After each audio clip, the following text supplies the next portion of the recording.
Biasanya kan, kalau ada perang, kalau pasar lagi gonjang-ganjing, ada satu jagoan yang muncul. Emas. Semua orang langsung lari ke sana buat nyari aman. Tapi, belakangan ini ada yang aneh banget. Ada yang nggak masuk akal. Justru pas emas harusnya terbang, harganya malah anjlok. Loh, kok bisa? Nah, yuk kita bongkar barang-barang misteri ini. Nah, ini dia nih, inti masalahnya. Harusnya ekspektasinya kan gini, konflik global memanas, harga emas ikut melambung. Tapi kenyataannya, konflik memanas, harga emas malah tertekan. Benar-benar kebalik kan? Inilah paradoks yang mau kita bedah tuntas hari ini.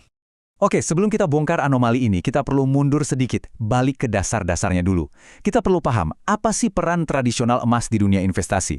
Kenapa dia dapat julukan safe haven alias aset paling aman? Kalau kita ngerti ini, kita bakal sadar betapa anehnya situasi yang terjadi sekarang. Jadi, apa sih safe haven itu? Gampangnya gini deh, anggap aja ini bunker investasi pas lagi ada badai ekonomi. Nilainya itu diharapkan tetap stabil, atau bahkan naik pas yang lain lagi anjlok.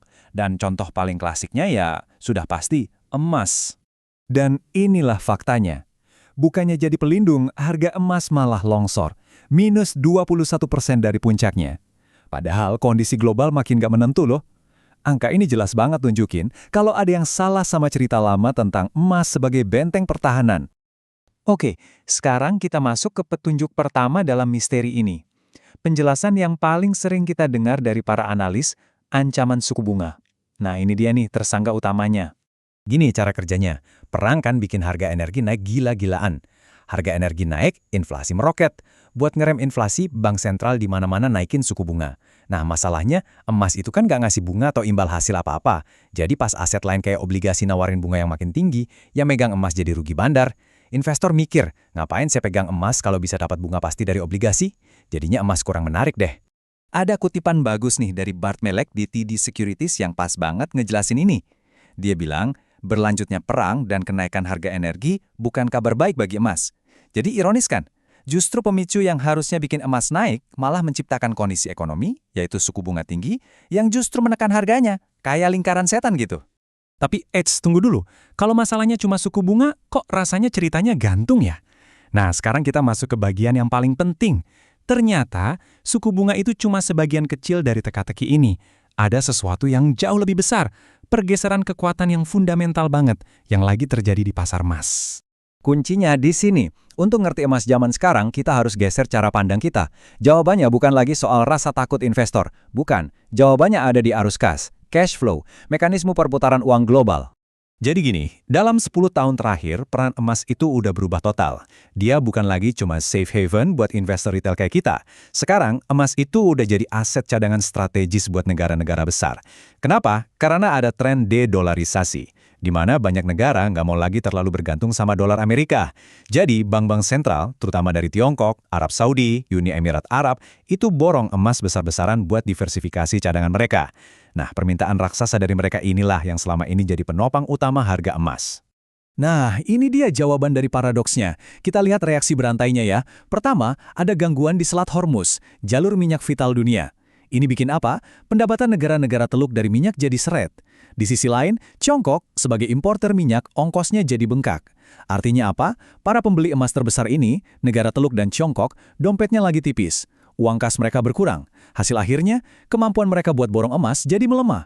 Jadi krisis yang sama, yang bikin kita takut, justru mematikan daya beli pemain-pemain terbesar di pasar emas. Masuk akal kan? Oke, jadi misterinya udah kepecahkan ya. Tekanan harga emas sekarang ini lebih soal masalah cash flow para pembeli raksasa, bukan karena emas udah nggak dianggap aset aman lagi. Terus gimana dong prospek ke depannya? Nah, sekarang coba kita intip apa kata para ahli. Nah, ini yang menarik. Meskipun ada tekanan jangka pendek, lihat deh, bank-bank raksasa dunia ini ternyata masih super optimis. JP Morgan, Bank of America, HSBC, mereka semua kompak memprediksi harga emas bisa tembus $5.000 per ons. UBS dan Goldman Sachs juga nggak jauh beda. Ini artinya, faktor-faktor fundamental jangka panjang yang bikin emas menarik, kayak utang global yang numpuk dan tren dedolarisasi, itu masih sangat kuat. Oke, $5.000 itu berapa sih kalau dirupiahin?